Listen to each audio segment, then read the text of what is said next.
Hey! Hi! Hello! How are you? It's time for Atomic Radio Hour. This is a different episode than normal. It's not a regular episode of Atomic Radio Hour. I am away. If I planned this correctly and timed this right, I'm not where I usually am, and I'm elsewhere. Kyle's here. Hey, Kyle. I'm here. Hello. Hey, buddy. Today we're going to review a movie. This is a movie that was actually recommended to me by a friend. I have it somewhere on a hard drive that's completely legal to own. I had a friend who got me a bunch of completely legal movies back in the day. As I say that, it makes it sound like it's some weird porn. It's not weird porn. It's just movies that I wanted to watch. I've never watched this movie. Have you ever seen this movie before, Kyle? We're gonna review Metropolis from 1927. You haven't. I have. But you knew about it. I knew about it, yeah. Yeah, I feel like this is one that like everybody knows about. People say this is like this and Citizen Kane are the two greatest movies ever made.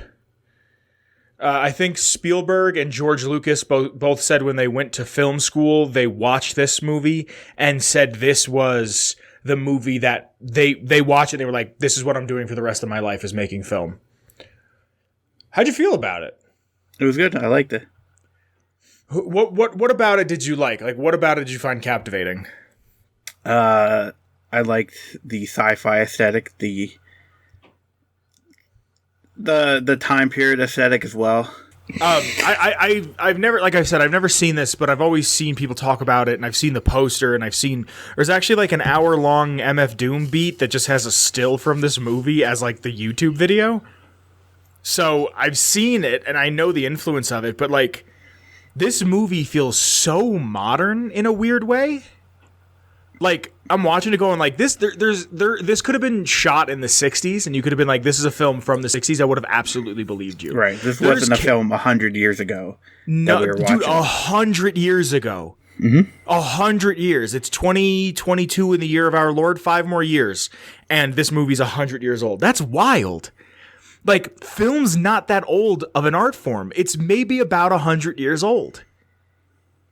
Maybe 110, at most 120. But, like, yeah. I really did enjoy it. Who's your favorite character, Papa? Ooh, I like the mad scientist guy. What was his name? Rotberg? Rotworm? Rotween? It was like rot and then penis, like something like a euphemism for penis. If there's anything I learned while trying to review these movies, Kyle, is that I can't take notes, which why the hell would I? I never did it in school. Why the hell would I be able to do it with something I like? I just can't focus on the movie and take notes at the same time. Rotwang. Yeah.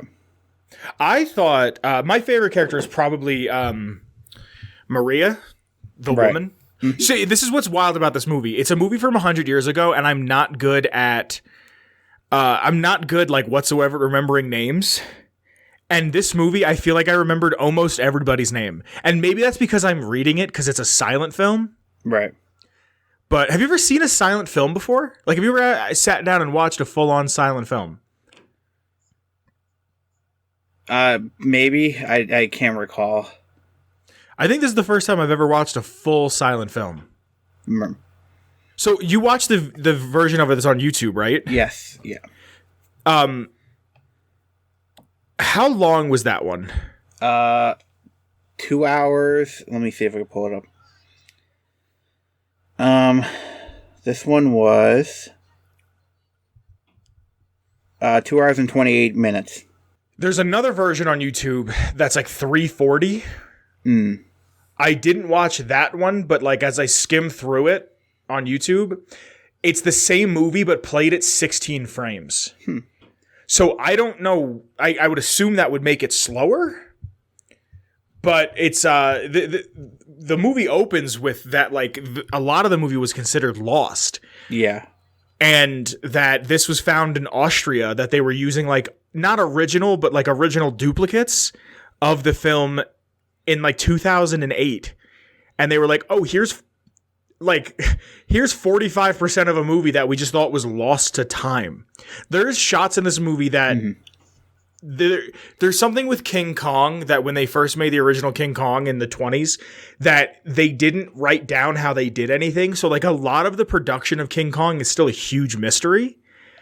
And that's how I feel about this movie. There's a lot of very modern themes and like the shots, the blocking, like the rule of thirds. Like I'm assuming that was a thing from photography that came over to film. There's a lot of really modern elements to this. There's like a swinging shot towards the end of the film. Can we spoil this? Do we have to give a disclaimer?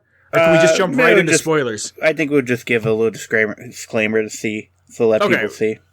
Well, before we get into it, the spoilers and whatnot, there's like a shot where like the camera swings back and forth, and there's like a first person shot when someone picks something up, like a point of view shot. This movie was like 50 years ahead of its time. Mm-hmm. And I think that's incredible. Yeah. Before we spoil the whole movie, how did you feel about the story? I liked it. Yeah. I mean, I figured it out right away, but like I liked it.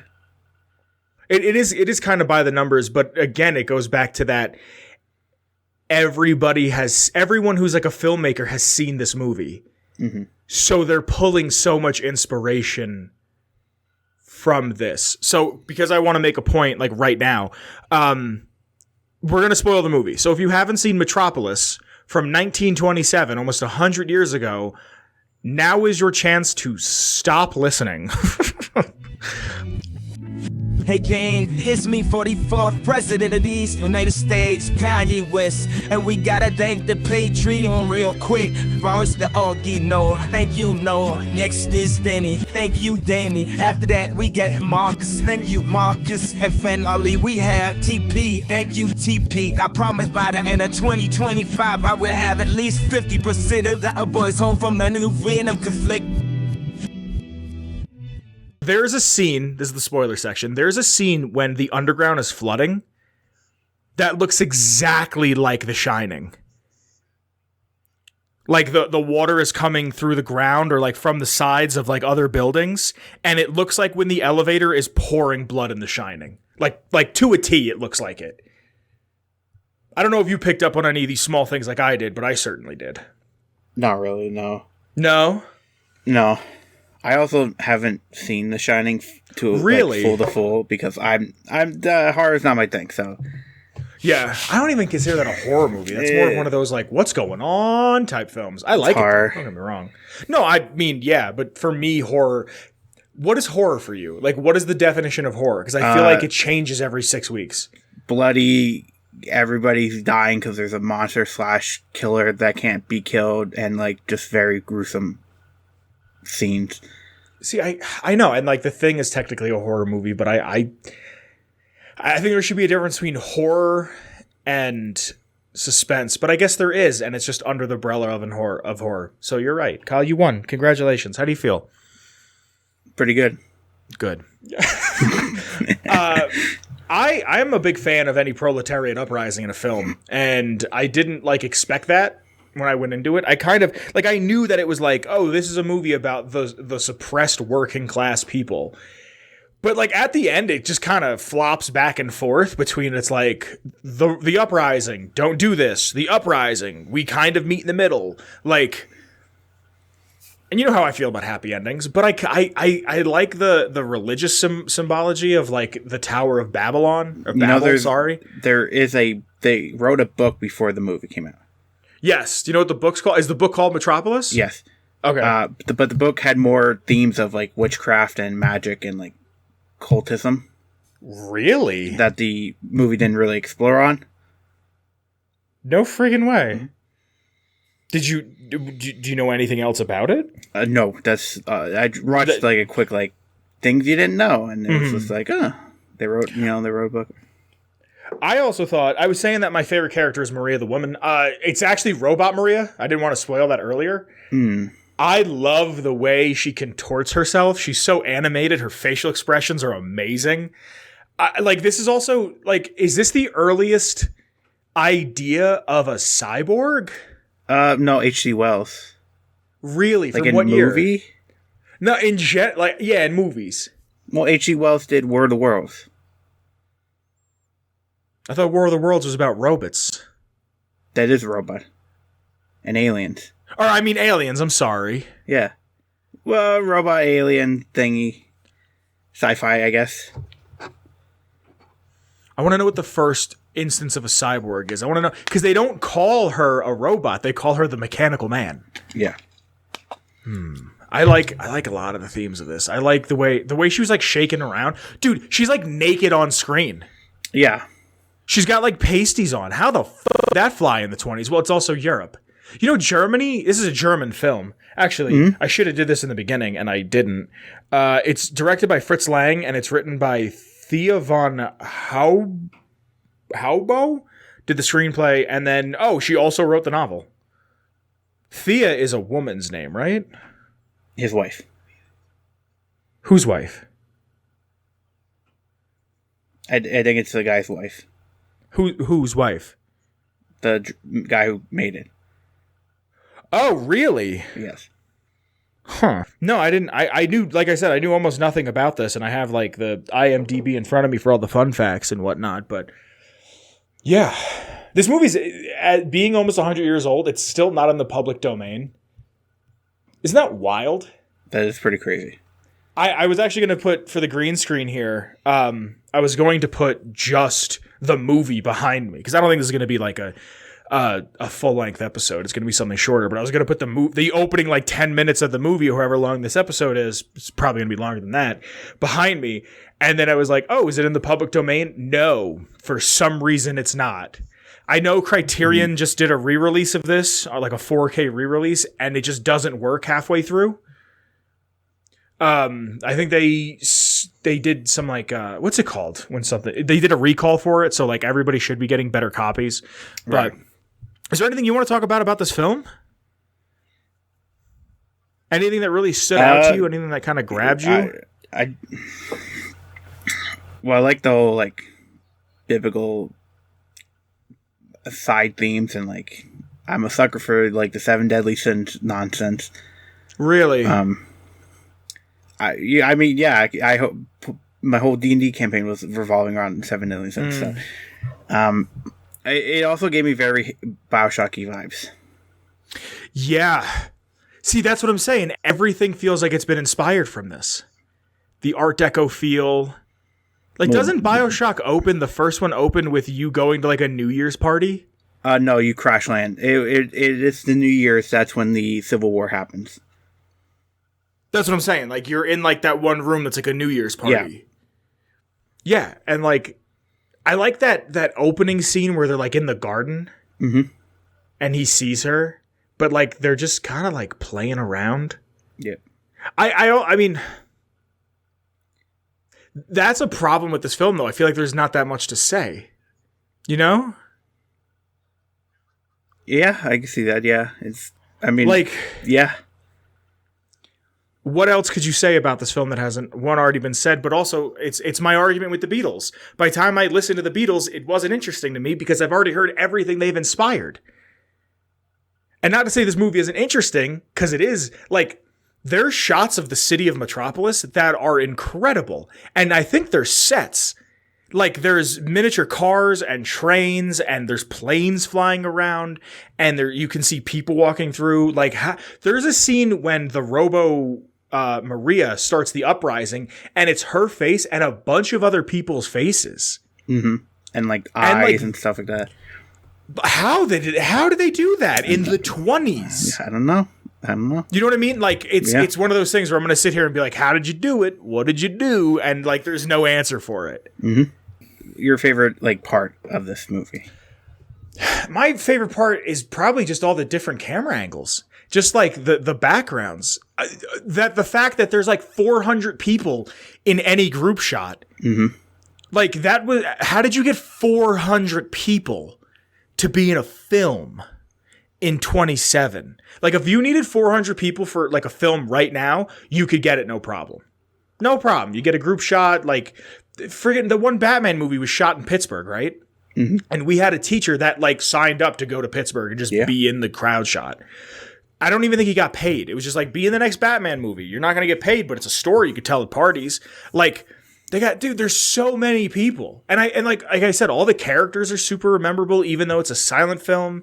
And like, they feel one-dimensional, but like, it feels almost excusable. I kept referring to, in my head, as the main character, Frederick? No, not Frederick. Friedrin? Pseudoephedrine? I kept referring to his dad as Mr. Burns. Because that's just what he reminded me of. And then Josephat, the only reason I remember his name is because it's funny. But I just kept calling him Smithers. And then, like, I kept calling the assassin Agent 47. Like, I kept just finding these, like, other things. But, like, tell me he wasn't... Dude, he had a big window like Mr. Burns' office, in his office. Yeah. Like, there's so many things that have taken from this. Like, I wonder if people are going to look back at something like Jaws like this. Possibly. Because Jaws... Someone told me... This was before Marvel was bought out and Star Wars was bought out, that like if you were to go back and do the inflation calculator for how much money Jaws made when it first came out, it would be the highest grossing film of all time. Because of inflation. Like, this movie, I think, only made like 1.3 million worldwide, but in 27, that's a lot. That lasted you your life, your kid's life, and the kid's life. Yeah. That's a lot, yeah. Is there anything about this movie you didn't like? I will say it was a little bit too long at some points, I think. Yeah, I definitely did zone out a bit. There was a part that I think was missing. In the YouTube video, they like had the description of like what was happening, where he was fighting, what was it, Rot something? Rotwang. Like, he was fighting him. He's like, and it was just title of like, oh, he fights his, and it was just like him holding the other guy he saved. I forgot his name, but like the other guy who he saved, but then went crazy because he had all that money. And it was like, okay, I don't know what happened.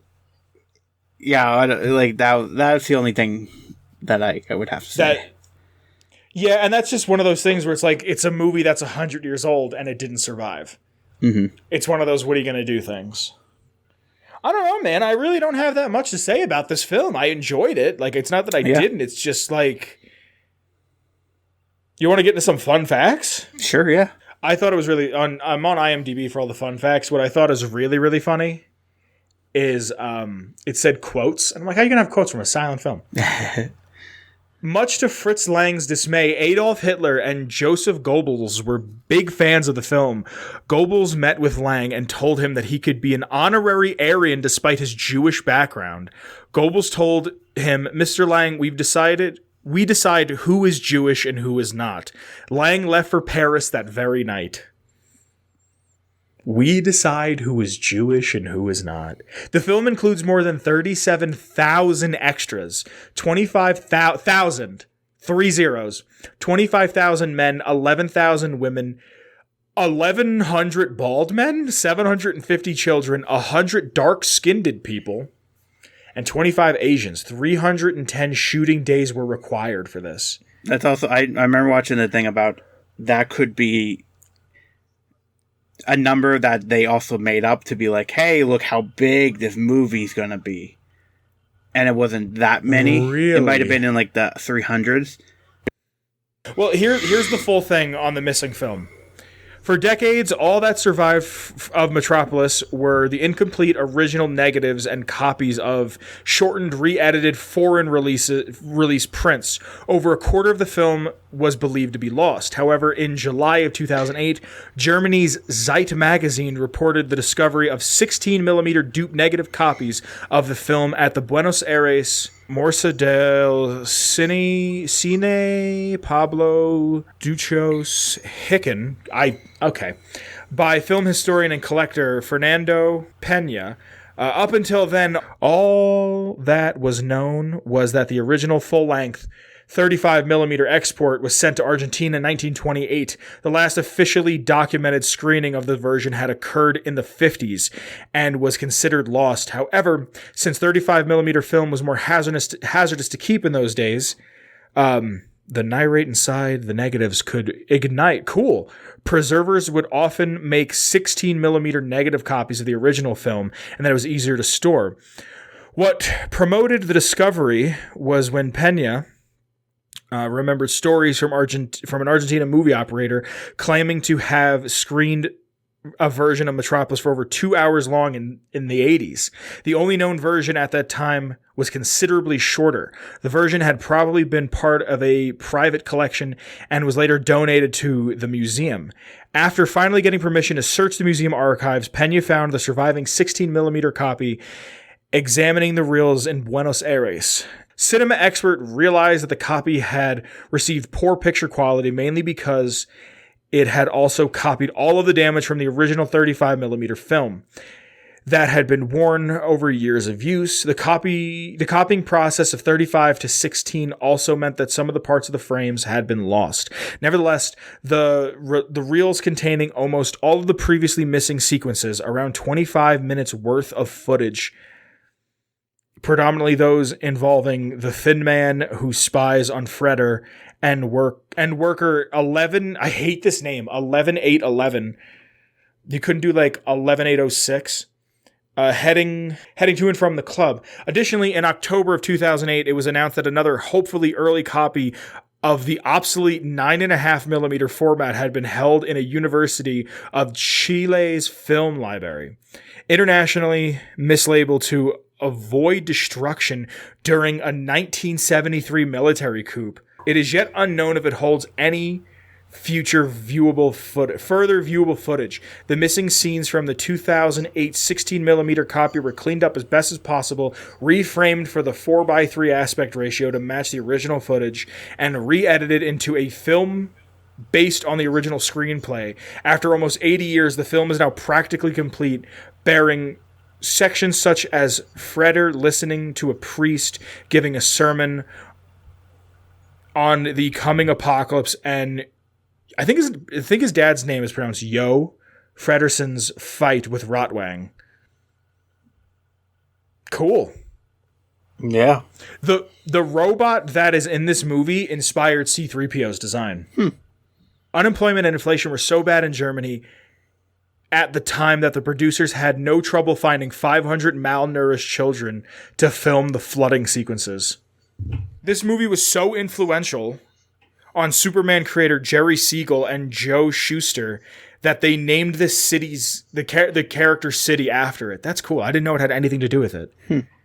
After adjusting for inflation, the budget of this movie ran around $200 million in June of 2007. That's wild. Wow. The connection of this film to the Nazi regime is quite remarkable. Thea von Harbo, who was Fritz Lang's wife, Kyle, you were right, was an ardent and early supporter of the party, but not Adolf Hitler. But the inner circle was influenced by the film and considered it as sort of a social blueprint. Lang, of course, was Jewish, but the Fuhrer offered him a pass, which I read earlier. The robot costume was incredibly uncomfortable to wear. The actress, Bridget Helm, suffered greatly underneath it as it cut and bruised her, although Fritz Lang insisted she had to wear it. Rotwang's mechanical right hand was later imitated in Dr. Strangelove, or How I Learned to Stop Worrying and Love the Bomb from '64, which is Kubrick, no? I think so. Okay, Google, who made Dr. Strangelove? According to Wikipedia, the film was directed, produced, and co-written by Stanley Kubrick and stars Peter Sellers. Cool. Oh, Kyle, you brought up H.G. Wells, right? Yeah. Science fiction author H.G. Wells called this quite the silliest film. In a scathing review he wrote, "I did not believe it would be possible to make one sillier. It comes from the great Uffe UFA Studios in Germany, and the public is given to understand that it has been produced at an enormous cost. It gives one eddying consternation almost every possible foolishness, cliche, platitude, and moldement about a mechanical progress and progress in general, served up with a sauce of sentimentality that is all its own. Cool. How did you feel? That's about everything. There's some cool stuff here, but like, this is one of the world's first full-length science fiction movies. Cool. How'd you feel about like Rotwang and Mr. Burns? Like, the robot was Mr. Burns' wife? But he was like, trying to Rotwang, make it like his wife. Yeah, and then he's like, I want her. You know what the wife's Rotwang. name was, right? Hell? Yes, but it was spelled with one L. Like Helheim, like in... Well, Hell, yes, Helheim, but also the goddess Hel, who also ruled over that. What? Yeah, you don't know Hel from Norse mythology? No, I don't know anything about Norse mythology. All I know is about God of War 2018. I know nothing about it. Yeah, there's Helheim, or Hel, but then there's also the Hel, who's like the goddess of like death and stuff like that. Get the fuck out of here. Cool. Because it's spelled with one L, so. Yeah, no, I just thought that was like the German way to spell it. Like, I didn't think of anything special. Cool. I think that's really all I have to say, Kyle. What about you? Yeah, I think same. Cool. What would you rate this movie? Probably like 6 children out of 10. 6 malnourished kids out of 10. Yeah. I'm kind of with you. I was going to say like 6.3 bald men out of 10. Yeah. It's a cool film. If you haven't seen it, go see it. It's a classic. So, I don't know, Kyle. Do you feel like we've done a disservice to this film? No, I think there's nothing really we can say. It's just go see it. I think because it's a silent film, there's so much lacking. Like, there's so much. I'm not lacking. There's so little that we can say about it because you have to see it. Like, you can't talk about the dialogue. What I do like is that it's like watching a stage play. Mm-hmm. Like, everything is over-exaggerated and everybody's falling. And, like, when Frieder goes to die, when he's fighting, not that he dies, but when he's going to fight Rotcock, and he, like, gets punched, and he, like, goes to get up, and he falls, and he gets up again. I'm like, that's so dramatic. Like, we just still had plays at this point. Did you know, here's a fun fact. I heard on a podcast recently, when Lincoln was shot in the theater, people were rushing him out of the theater because to be an actor back in the day was so pitiful. Like, you were looked down upon so much that people were saying, we can't have the president die in a theater. Did you know that? Right. Yeah. You did know that? Yeah. And you didn't tell me? No. Why not? So you can read it on your own. Well, actually, you didn't read it on your own. Listen to it. You can't read it. I listened to it. All right. If you like the intro music... If you also, I know there's a video on YouTube of it that they did. Somebody did like the voice acting and like sound effects, and it's all in colored as well. So if you want to not watch it, you should though. But like, if you ever watch it afterwards. Wait. There's a version with words? Yeah, I think like somebody dubbed it basically and like made like the sound effects of like everything in the back. And it's that's in color. really cool. But it's not like great. Like not like 1080p. It's kind of weird. But yeah. But it's everything. Yeah. It's the whole movie. Yeah. You know, they work with a lot of water in this film, like especially towards the end. Mm-hmm. Like, dude, when the machine like opens up and they like walk into the machine, like they're the metaphor of them sacrificing. Yeah. Like, how big was that set? Like, how long did that take to make? They work with water. You know, like every movie that like does anything with water fails except for like Jaws and the Titanic, but that's like all on a set, not really like in the water. Like Waterworld, that movie Waterworld, that I think is like a Disney movie or a Universal movie. Like that movie bombed, because like it's so hard to work. It's like you don't work with kids, animals, or water, and this movie is just like fuck it, flood it, just flood everything. I liked it a lot, but like we've been saying, there's not much to say because it's an entirely visual experience. You could almost watch the movie with the sound off and get the same experience. The music's good, don't get me wrong, but it's like, all right, if you liked the, thanks for hanging out. Go watch the movie. Let me know what you think. Like I said, it's a 6.3 for me, like a 6 for Kyle.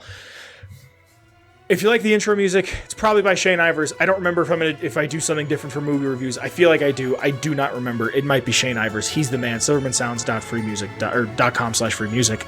Shout out to the Patreon. Thank you guys for your support and your love. Shout out to the Redbubble if you want to go check out, buy something to support us. Links in the description of my Twitter, Kyle's Twitter, everything you need to know. The Discord is down there. Make sure you are in there. Thank you for this little gap week that I needed. I know this isn't normally what we do. It's probably about a half an hour long episode. I love you. Be safe. I will see you next week. Bye, everybody. Atomic Radio Hour Podcast.